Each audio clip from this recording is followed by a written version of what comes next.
I'm here with Dylan McCallum, who fights Axel Calero at WXC 100. How you doing, bud? Fantastic, man. Fantastic. Okay, so let's talk about it.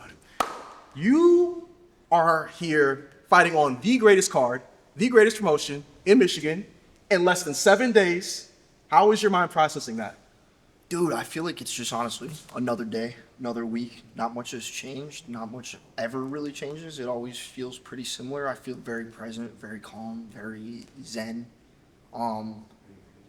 Yeah, not much changes week to week, you know? See, that's the perfect answer. I almost trapped him, but he didn't fall for it. So that's great. No, I wasn't trapping him. But so how much have you looked at your opponent? Do you care? Or is it just you do you? I feel like there's a little bit of film study involved in every type of matchup that you have, just seeing what they're good at, what they're bad at, mildly. But I feel like once you worry about your opponent too much, you kind of lose focus of what you're doing. So I've examined him, I've studied him. He seems like a desperate type of power puncher.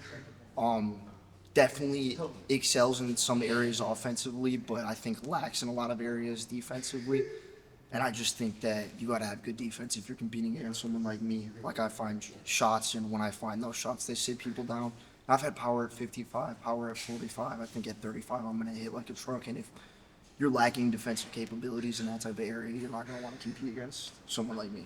100%. You're on this card also with Aiden and Brent. You're fighting for a title. So is Brent. What does it mean to you in the gym that you guys are at this level and you're all competing for a title on the line? Honestly, it makes the whole experience a lot more fun. Just knowing that Aiden's going to be there, Brent's going to be there. Like, you know, we're all dealing with the same type of like emotions leading into the fight week.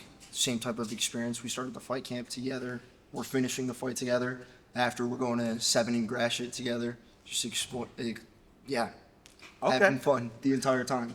And it makes sense why you're so even-keeled through this experience. You look at the wall, you see titles from different promotions, you see stuff in gi and no gi, grappling. Like, this is a championship breeding program with a lot of championship caliber guys and people who are here to achieve and not just take part. They're here to excel. Yeah, for sure. And that's always how I feel. I mean, I kind of had detached from outcome this late in my career, and I'm definitely more of a performance-based competitor now. And I feel like that just... You know, you detach from outcome, you focus on performance, and that usually leads to the desired outcome. So that's usually how I view it. That's excellent. And I was asking Aiden the same question. How did you arrive at Warrior Way? What makes this place so special, and what do you enjoy about it? So I used to train at a gym called McCallum Martial Arts. Yes, I'm familiar. Yeah, so I was there for a while, and then I just felt like maybe there was a slight disconnect between me and the people there. Not that I'm not cool with them now. I still go over there and train sometimes. But I just could tell that in Michigan, this was the best place to be. And I was actually tight with Donato a little bit before then. I was supposed to compete against him. Broke my foot, ran away from the matchup. Not really. But then after that, me and David were both like, hey, Donato, is it cool if we end up coming to Warrior Way? I knew Brent beforehand, too. And obviously I knew Aiden beforehand, too. And yeah, I just kind of reached out. Trained here for maybe like a week or two, and I was like, this is the place to be, and I ended up switching it. The rest is history. Now it's time for a title. Exactly. April 11th. So, another question. You have a teammate who's fighting on the card who you also fought.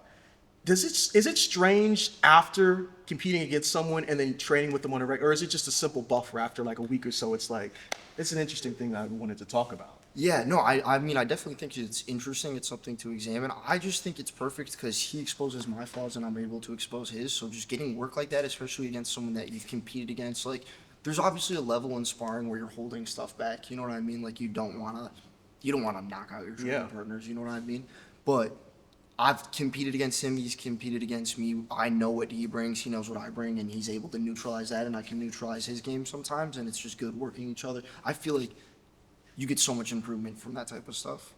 100%. It's even better when you're not going out there trying to hurt each other. There are times I go to gyms and it's sparring day and I'm like, I really hope they aren't trying to see the camera. And then like, that's one of the least favorite days I like filming. Yeah, because it's for just sure. like, some people you don't have to worry about. Other people, you know, you can't control. There's too much ego in a lot of aspects of the sport. You know, I feel like, I feel like you got to look at it objectively, and there is definitely some ego that comes with it, but I definitely think just the most important part is just enjoying the entire process, especially through fight week, just being where your feet are, being present, and also just remembering the type of performances you bring to the table. Brent is a performer, AD's a performer, I'm a performer.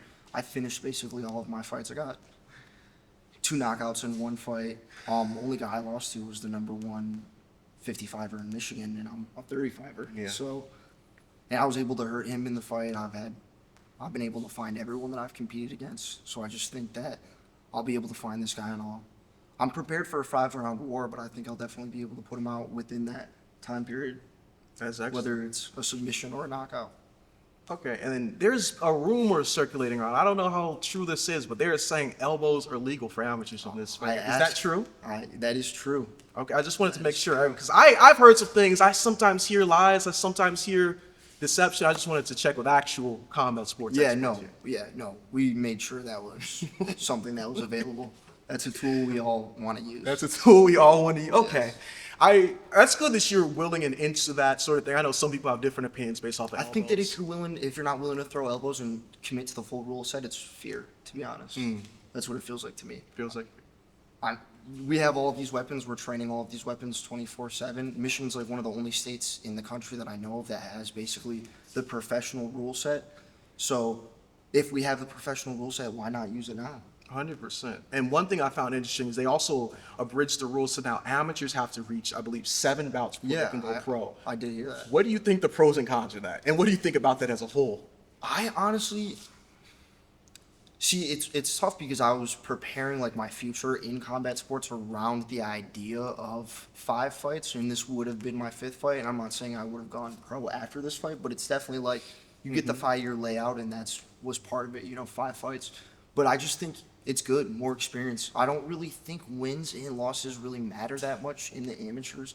I just think showing up and being able to be in the right headspace and figure out the tools that work best for you as a martial artist and perform are the most important things. So I think once you're able to detach from like the idea of, it's called the arrival fallacy in like sports psychology, where it's like, oh, when I get this, when I win this fight, when I get the belt, everything's gonna be perfect. But like, dude, I've lost fights and I've been happy, and I've won fights and I've been sad. It's kind of just like you take it as it is and just try and enjoy the whole process, and that just leads to the best outcome always. And that fallacy transcends into life itself Yeah, too. There are for sure. people like in our industry, if I have this camera, I can do X, Y, and Z. If I have this building, I can now train these caliber athletes. If I have X, Y, and Z, now I can do these things. It's like, no, it's within you, and it's always been within you. When you accept that it's within you or build it to that level, then you can execute it. You ever watch Spider-Man Into the Spider-Verse? Yes, I did. And like Miles was talking to Peter, and he's like, dude, when do I know it's right to be Spider-Man? And he says it's a leap of faith. I'm like, dude, that's the way to look at it. It's always a leap of faith,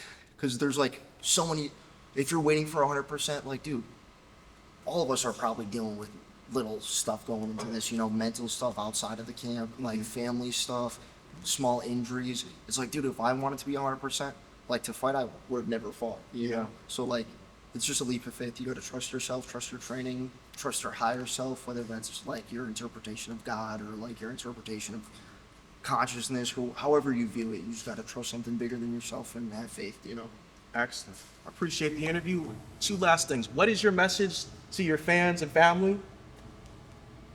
Let's put on a show Saturday, enjoy the whole process, and get a finish and take that belt home. After, I'm getting a Big Mac chocolate shake, perhaps put his in. We'll see what happens. I don't know if the ice machine's going to work, but okay, you could hope for Yeah, that. especially in Flint. And now, what's your message to your opponent? My message to my opponent is show up prepared to die, man, because I'm prepared to die as well, and I'm coming for you. Remember that. That's all. That's excellent. Thank you so much for your time. Thank Appreciate you, sir. Of course, man. Always a pleasure. Sounds good.